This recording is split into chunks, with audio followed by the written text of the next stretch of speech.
So this is a comment about a flywheel energy storage device, which can basically spin up a big heavy wheel over the course of like 24 hours. And then when you need a lot of power all at once, you can quickly hook it up to a generator. It spins really fast for a very short time. And then you get, in this case, 190,000 watts for just 10 seconds at 500 volts. So my car can do a lot more than that. And my car was just $20,000, whereas this flywheel storage is over $200,000.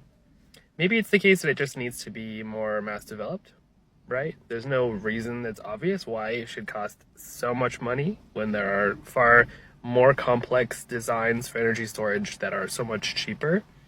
But one of the really cool things about flywheel storage is you don't need any child slave mines in the Congo. You don't need cobalt or other rare earth minerals. You can make a flywheel energy storage device with just copper and, a metal and something magnetic. I mean, it's not hard. It's something you could make at any scrapyard without needing to mine any kind of rare earth minerals. And there are a limited number of energy storage techniques that is true of. So Tesla, for example, has just switched to iron phosphate instead of lithium ion for their battery chemistry because they don't need to have any more child slave mines in the Congo.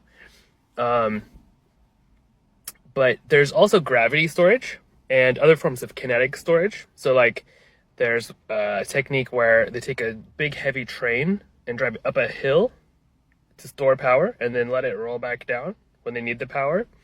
Or lakes. Pumped storage hydro is like the main utility scale storage technique. So you have two lakes with different elevations with a dam in between that makes power. And then when you are storing power, you pump water back up to the top lake. So this is like Lake Oroville, for example, is a pumped storage hydro battery. You can also do that on a micro scale. So like if you take two of those big cubic IBC totes and put them with 100-foot difference in elevation, you can put a turbine in there and a pump, use the solar panels to pump the water up and then the turbine to bring the water back down. 275 gallons in one of those can store about as much power as like a little USB battery. So you need like a lot in order to be able to really use that.